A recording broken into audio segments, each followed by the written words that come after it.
Hello दोस्तों, आज हम बात करेंगे पतंजलि योग सूत्र के समाधिपाद के चौथे योग सूत्र के बारे में।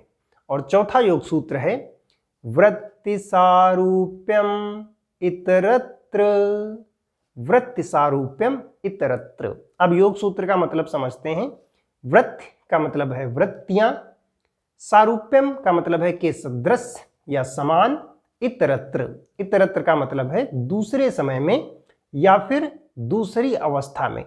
तो इस पूरे योग सूत्र का मतलब हुआ कि दूसरी अवस्था में या दूसरे समय में दृष्टा वृत्ति सारूप्यम, वृत्तियों के समान होता है। अब दूसरी अवस्था क्या है, इसको पिछले योग सूत्र से समझते हैं। दूसरे योग सूत्र में महर्षि पतंजलि ने कहा योग चित्त की वृत्तियों का निरोध है, और तीसरे योग सूत्र में कहा कि जब चित्त की वृत्तियों का निरोध हो जाता है तब दृष्टा अपने वास्तविक रूप को पहचान पाता है। तो यहां पर जो दूसरी अवस्था है उसका मतलब है कि जब चित्त की वृत्तियों का निरोध नहीं हुआ है, यानी कि हम योग की अवस्था में नहीं हैं। इसको या फिर ऐसे समझ सकते हैं कि जब हम अपने वास्तविक रूप को नहीं पहचान पाते हैं उस समय हम चित्त की वृत्तियों के अनुरूप हो जाते हैं। तो इसीलिए कहते हैं कि दूसरी अवस्था में हम या दृष्टा चित्त की वृत्तियों के अनुसार होता है।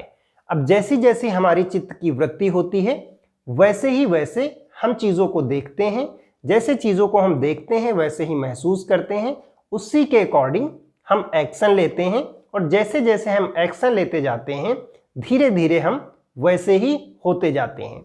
एक एग्जाम्पल से समझते हैं कि सपोज आपका कोई काम बहुत दिन से रुका हुआ है, किसी ने आपकी हेल्प की और आपका काम हो गया है। आप उस दिन बहुत खुश होगे।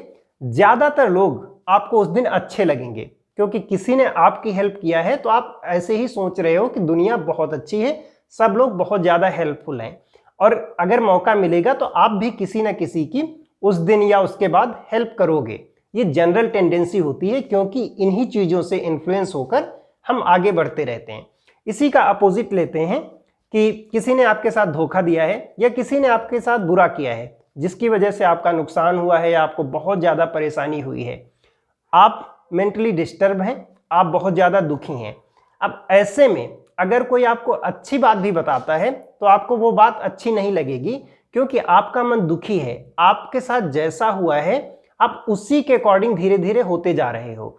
तो यही है कि जैसी हमारी वृत्ति होती है वैसे ही धीरे धीरे हम सोचते हैं, जैसा हम सोचते हैं फिर वैसे ही चीज़ों के बारे में देखते हैं, और फिर जैसा देखते हैं वैसा ही महसूस करते हैं, और जैसे हम महसूस करते हैं वैसे ही हम एक्शन लेते हैं, और फिर वैसा ही हमें रिजल्ट मिलता है, और ये साइकिल कंटिन्यू रहता है।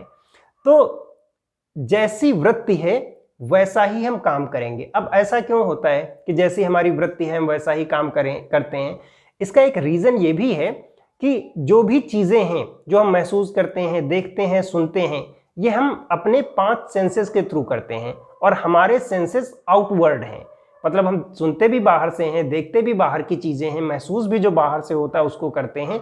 तो जब हम सेंसेस के थ्रू चीज़ों को एक्सेप्ट करते हैं, परसीव करते हैं, तो ये सब कुछ एक्सटर्नल होता है, और इसीलिए हम इन चीज़ों से इन्फ्लुएंस होकर जो हम काम करते हैं वो भी हमारे एक्सटर्नल होते हैं, और इसीलिए वृत्तियों के अनुसार धीरे धीरे हम होते जाते हैं। तो इसी को महर्षि पतंजलि ने कहा कि जब हम योग की अवस्था से भिन्न अवस्था में होते हैं या फिर वृत्तियों का निरोध नहीं हुआ होता है तब हम वृत्तियों के अनुसार होते हैं या वृत्तियों के अनुसार हो जाते हैं।